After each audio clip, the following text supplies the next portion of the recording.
Assalamualaikum warahmatullahi wabarakatuh. Waalaikumsalam warahmatullahi wabarakatuh. Gimana kabarnya anak-anak? Baik. Sekarang pelajaran ekonomi tentang kegiatan pokok ekonomi. Sebelumnya itu terlebih dahulunya absen. Iya, Pak. Budi, Hadir. Dian, Den. Ansori, Hadir. hadir semua ya. Ya. Minggu kemarin pelajaran ekonomi ya. Ya, Iya, Pak. Sekarang pelajaran kegiatan pokok ekonomi. Saya terlebih dahulu baca ya Iya, Pak. tentang kegiatan pokok ekonomi. Di sini dijelaskan kegiatan produksi. Kegiatan produksi adalah kegiatan menghasilkan atau menambah nilai guna suatu barang dan jasa. Kegunaan suatu barang akan bertambah jika memberikan manfaat baru atau lebih dari bentuk semula. Misalnya butik, pabrik, sepatu, dan baju, dan selain-lainnya itu. Di sini fungsinya ekonomi dalam kegiatan produksi ialah memilih bagaimana teknologi sumber daya faktor produksi dapat dikombinasikan dengan efektif dan efisien sehingga menghasilkan output yang murah dan berkualitas. Dan di sini kegiatan pokok ekonomi juga ada unsur-unsurnya. Yang pertama input, yaitu input produksi, dan yang kedua proses produksi, dan yang ketiga output produksi. Dan yang pertama input produksi adalah sesuatu yang akan diolah. Contohnya kayu diolah menjadi buku. Dan output dan proses produksinya adalah sebuah teknologi yang memprosesnya menjadi buku tersebut. Dan yang ketiga produksi. Jadi produksi itu sudah jadi. Contohnya buku terbuat dari kayu. Sudah ngerti ya? Pak. Apa masih janggal? Ngerti? Iya. Iya. Oke, baik anak-anak. Selanjutnya saya akan jelaskan tentang perluasan produksi sanggal diperlukan oleh produsen karena beberapa sebab, diantaranya di sini ada 3. Saya baca terlebih dahulu. Bertambahnya kebutuhan manusia baik secara kuantitas maupun kualitas. Yang kedua, adanya barang yang rusak, kadaluarsa atau habis. Dan yang ketiga, adanya hasrat manusia untuk meningkatkan kemakmuran. Di sini bertambahnya kebutuhan manusia secara dari dahulu. Di sini kebutuhan manusia semakin modern. Gitu, bertambahnya semakin modern, tidak seperti dahulu. Karena manusia ini berkembang gitu. Dan yang kedua, adanya barang yang rusak, kadaluarsa atau habis. Di mana di sini ada barang yang rusak atau kadaluarsa. Barang tersebut kalau kadaluarsa tidak boleh digunakan atau dikonsumsi seperti makanan gitu. Dan yang ketiga, adanya hasrat manusia untuk meningkatkan kemakmuran. Di sini supaya makmur negara-negara kita atau yang atas pejabat-pejabat memakmurkan masyarakatnya dengan hasrat manusia meningkatnya gitu. Contohnya tidak bermusuhan, itu bikin makmur, tidak bentrokan. Kan di era sekarang ini banyak yang bentrokan. Jadi jangan membentrokan agar supaya makmur. Paham? Paham. Yang bab selanjutnya konsumsi. Ada yang tahu tentang konsumsi? Gak tahu. Masa? Gak tahu sekali. Gak tahu. Gak tahu, Pak. Oh, saya jelaskan ya. Iya, Pak. Konsumsi itu bisa dijelaskan oleh saya.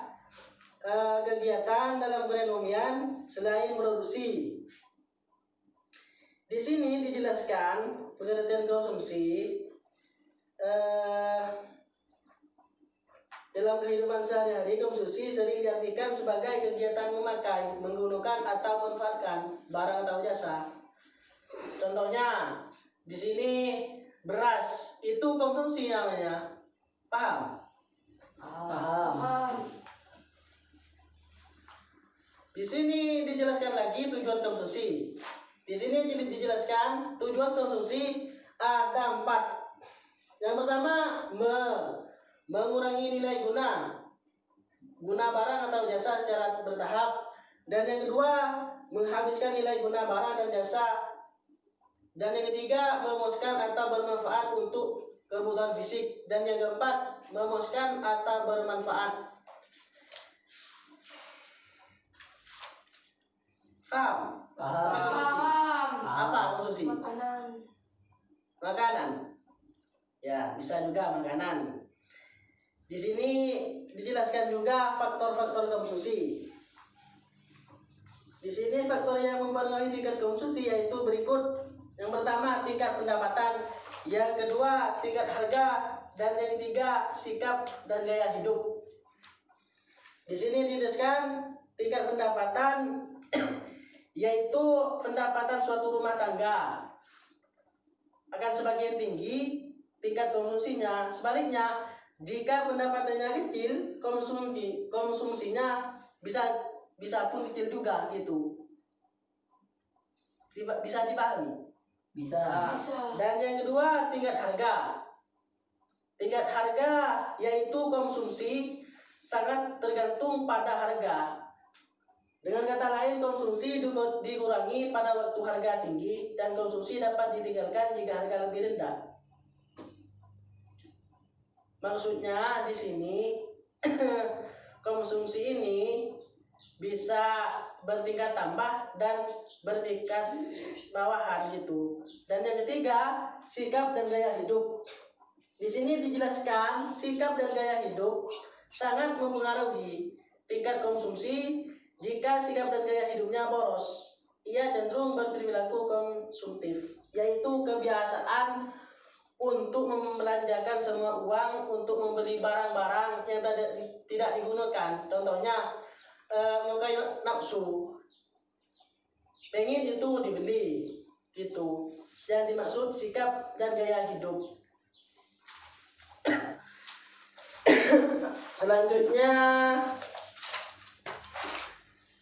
faktor-faktor produksi. Faktor-faktor produksi terdiri 3. 1. SDM. Dan yang kedua SDA. Yang ketiga itu SDM juga, yaitu singkatannya sumber daya modal. Yang pertama, sumber daya alam, yaitu pengertiannya sesuatu yang disediakan oleh alam yang dibutuhkan manusia. Contohnya tanah. Tanah itu dibuat untuk perumahan, dicocok tanam gitu. Dan yang kedua, sumber daya modal. Di sini dijelaskan sumber daya modal yaitu produksi yang digunakan untuk menghasilkan produk selanjutnya. Dan yang ketiga, sumber daya manusia. Sumber daya manusia di sini dijelaskan manusia memproduksi jasmani dan rohani yang dipakai dalam proses produksi. Tenaga kerja manusia berdasarkan kualitasnya dapat diklasifikasikan sebagai berikut. Sumber daya manusia ini terbagi menjadi 3. Dan yang pertama, tenaga kerja terdidik. Yang kedua, tenaga kerja terlatih. Dan yang ketiga, tenaga kerja tak terdidik. Yang pertama, tenaga kerja terdidik. Contohnya memperoleh pendidikan yang baik, formal maupun non formal. Contohnya guru, dokter. Dan yang kedua, tenaga kerja terlatih, yaitu tenaga kerja yang memperoleh keahlian berdasarkan pelatihan dan pengalaman, contohnya montir, tukang bangunan. Dan yang ketiga, tenaga kerja terdidik dan terlatih, yaitu tenaga kerja yang mengandalkan kekuatan jasmani dan semata. Ada yang ditanyakan? Gak ada, Tidak. Kak. Sudah paham? Sudah. Sudah. Paham atau enggak ini? Paham. Oh, paham. Ya, selanjutnya di sini kegiatan pokok ekonomi ada rumusnya. Yang pertama, Q sama dengan F K L RT. Keterangannya, Q di sini jumlah produk yang dihasilkan, dan F fungsi produk, dan K modal, dan L tenaga kerja, R sumber daya alam, dan T teknologi. Di sini saya akan memberikan tugas kepada siswa kelas 11 ini. Tugasnya merangkum kegiatan pokok ekonomi. Dan yang ketiga,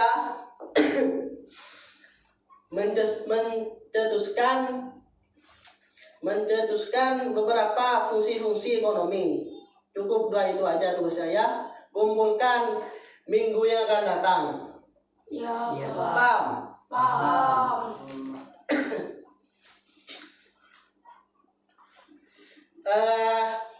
Cukup sekian dari saya. Pelajaran kegiatan pokok ekonomi ini hanya sekian saja yang Bapak sampaikan karena waktunya mepet.